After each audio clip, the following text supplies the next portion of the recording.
intent out here was we put 2 surface applications this spring, right, of liquid manure onto rye, which has been sprayed off, and you can see the rows of corn planted. We wish it was out of the ground already, but Mother Nature has been quite challenging. Yes, I'd say. So, but what we did here is the rye is acting as a cover crop. It ties up the manure because it was actively growing when we surface applied there. So the nutrients are tied up in the residue, and as the season progresses, they'll be released as the corn starts growing and its demand for nutrients starts getting larger and larger. The nutrients that are in the rye will break down, decompose, and then go to the corn crop. So, I mean, 2 weeks ago is about when you planted it there. Yeah. So this was, you know, a bright green field at that point in time. Sprayed off. Now it's senescing and dying, but you can still see the root structure that's in there, in that cloud of soil. And it's not a brick. It's nice, crumbly cottage cheese kind of look. It's what we want. Kind of going back to the future, right?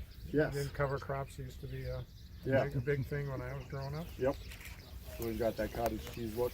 There we had, what, inch and a half of rain out here last night? And Did you have that much? we're walking across this field hardly marking it up at all. Yeah, that's good. So the amount of infiltration that's occurring and letting that water get into the root zone and drain away is very important. As you can see, there's water sitting across the road where it was freshly tilled. That's not the case out here. So all those roots will help hold that soil in place and break down. They'll form furrows in the ground that the corn roots will then take that void. And, they also allow water then to infiltrate the area. So then it's not running off, and you see a lot of the root material here, in particular in rye and a lot of cover crops. There's just as much biomass below the ground as there is above the ground. So that's like, you know, these roots are building new soil. So Besides rye, what other cover crops are people using? rye, winter triticale, Tillage radishes. barley. We're learning on that part. Yep. Everyone has its own little niche. Why is this good here? Why is the rye good in this field? It survives the winter, you know, so there's cover through spring. Some of the heavy rains that we've obviously had this spring, there was cover out on this field. Help protect that soil. And what that cover does, you know, it helps with to stop erosion, because the raindrops, the velocity hitting the ground is what causes it, so it hits the cover first. all the different cover crops like have different roles. So some of them are pulling different nutrients up. Some of them are better at breaking apart fans. Rye is great at, you know, tying up any excess nutrients over there in the fall. How many acres is Peninsula Pride responsible for putting in cover crops in the last couple of years?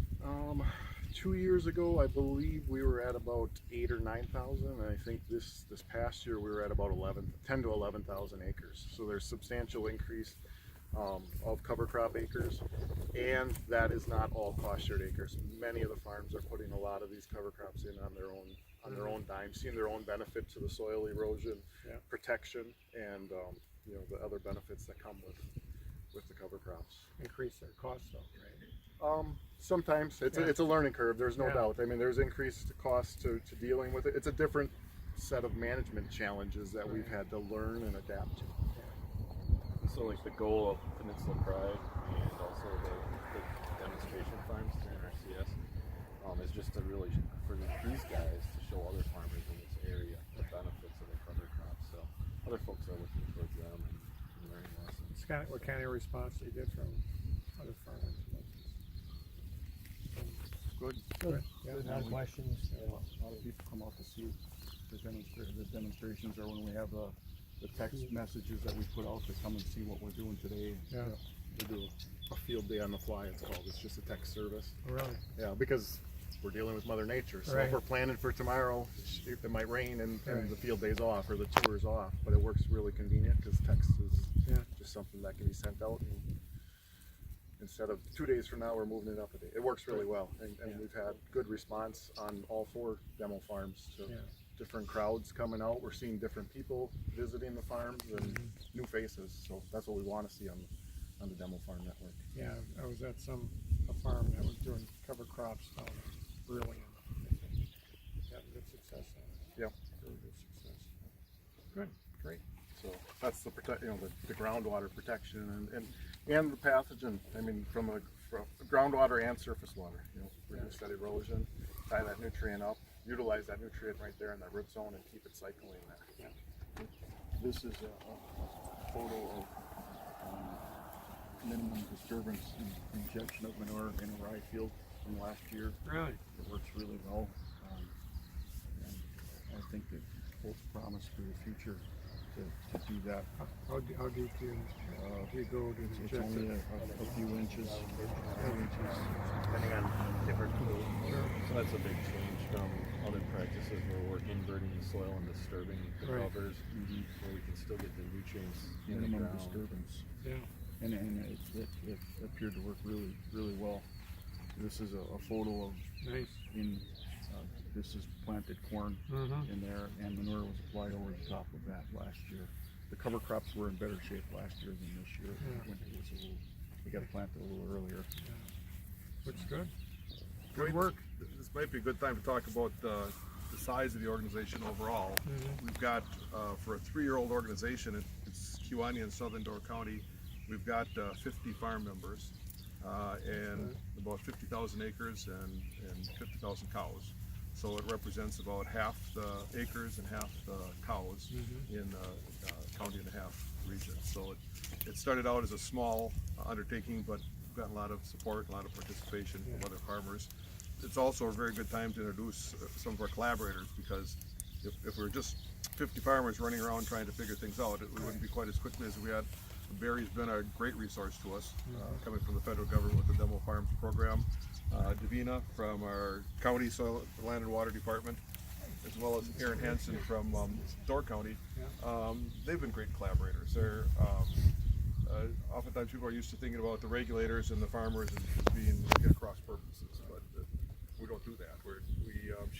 Davina's been helping us as we come up with some creative ideas. Sometimes they're maybe on this side of a little too creative, so she helps us get it back into Scale you back a little bit.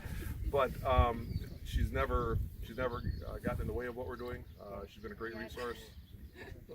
She's been a great resource for us, and we all appreciate and work together. I think we maybe make her job a little easier too, because we're not just restricted by the regulations, which of course everybody is, but we're putting our own restrictions on it and our own limitations to what we can do. So the supporters we've had here have been great. Nature Conservancy is a major contributor of ours.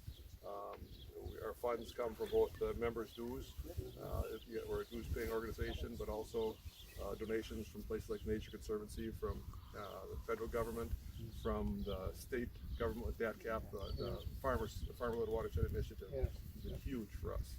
A lot of our seed money comes from that, and as Nick was saying, we might cost share somebody a new practice this year, but next year they're doing it themselves on their own. They got comfortable with it. They've kind of passed the risky period, so it kind of grows along those lines. We're also lucky enough to have some local businesses that are supporters of ours.